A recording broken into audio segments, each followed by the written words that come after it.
அனைவருக்கும் இனிய வணக்கம். இன்றைய இலக்கியச் சுரங்க நிகழ்வில் ஆசாரக்கோவை.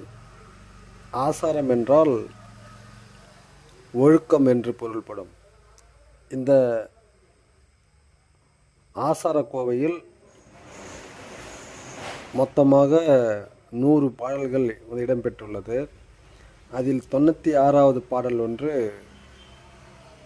மிக எளிமையாக விளக்கம் தரப்படுது.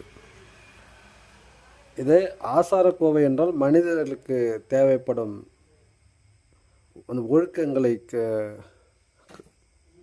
கொடுப்பது தான் இதனுடைய 100 பாடல்களும். ஒவ்வொரு பாடலும் ஒவ்வொரு வகையான அந்த ஒழுக்கத்தை தரும். அதே போல் இந்த 96வது பாடல் வரிகள்: நந்தெரும்பு தூக்குநாம்புல் காக்கை என்று இவை போல் தங்கருமம் நல்ல கடைப்பிடித்து தங்கருமம் அப்பெற்றியாக முயல்வருக்கு ஆசாரம் எப்பெற்றியானும் படும். அதாவது நந்தெரும்பு தூக்குநாம்புல் காக்கை என்று இவை போல் தங்கருமம் நல்ல கடைப்பிடித்து தங்கருமம் அப்பெற்றியாக முயல்பவருக்கு ஆசாரம் எப்பற்றியானும் படும். இதனுடைய பொருள் என்ன அப்படின்னா, அதாவது சங்கு, எறும்பு, தூக்குநாங்குருவி, காகம்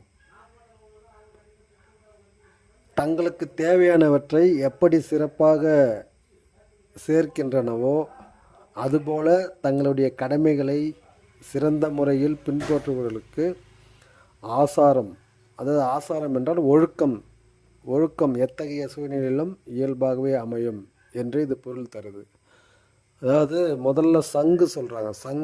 சங்குனுடைய வேலை என்ன? சங்கு கடலுக்கு அடியில் தான் இருக்கும். அது எப்படி அதனுடைய வேலையை எப்படி சங்கு சுறுசுறுப்பாக இருக்கிறது, தன்னுடைய உணவை தேடுகிறது, இது போலலாம் சங்கனுடைய இயல்பு சொல்லும். எறும்பு என்ன பண்ணுது அப்படின்னா, எறும்பினுடைய வேலை ஒழுக்கமாக இருக்கும், வரிசையில் செல்லும், அது இல்லாமல் சுறுசுறுப்பாக இருக்கும். அது மழை காலத்தில் எப்படி தன்னுடைய உணவை தேடுகிறது, இது எல்லாமே எறும்பினுடைய இயல்பாக சொல்கிறோம். அதே போல் தூக்குநாங்குருவினுடைய வேலை எப்படி ஒவ்வொரு சோலையாக, அதாவது சோலைன்னா அந்த இந்த கூடு கட்டுவதற்கு தேவையான சரகுகள்லாம் எடுத்து வந்து என்ன செய்யணும்னா கூடு கட்டி எப்படி உணவை சேகரிக்கிறது, இதெல்லாம் தூக்குநாங்குருவியை பார்த்து நம்ம தெரிஞ்சுக்கலாம். காகம், அதே போல் காகம் சொல்லலாம். காகத்தினுடைய வேலை என்னென்னா, உணவு எங்கே கிடைச்சாலும் ஒற்றுமையாக எல்லா காகத்துக்கும் கூப்பிட்டு என்ன பண்ணோம் அப்படின்னா உணவு தரும். தான் மட்டும் சாப்பிடாம அடுத்த பறவைகளுக்கும் அடுத்த காகத்திற்கும் கூட்டமாக கூட்டி ஒற்றுமையாக சாப்பிடும், அதனுடைய வேலை. அதுபோல் இந்த ஆசாரக்கோவையில் இது சிறப்பாக சொல்லியிருக்காங்க.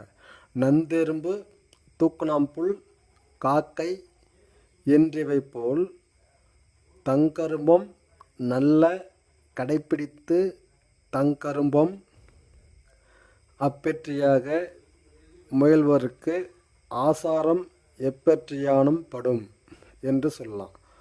இப்போ இந்த ஆசாரக்கோவிலுடைய ஒவ்வொரு பாடல்களும் மனிதன் எப்படி வாழ வேண்டும், எப்படி ஒழுக்கமாக இருக்க வேண்டும் என்பதற்கு பாடப்பட்ட பாடல்கள். இது 100மே இந்த 100 பாடல்களுமே இது ஒவ்வொன்றும் ஒவ்வொரு சிறப்பை, ஒவ்வொரு ஒழுக்கத்தை தருவதாக சொல்கிறார்கள்.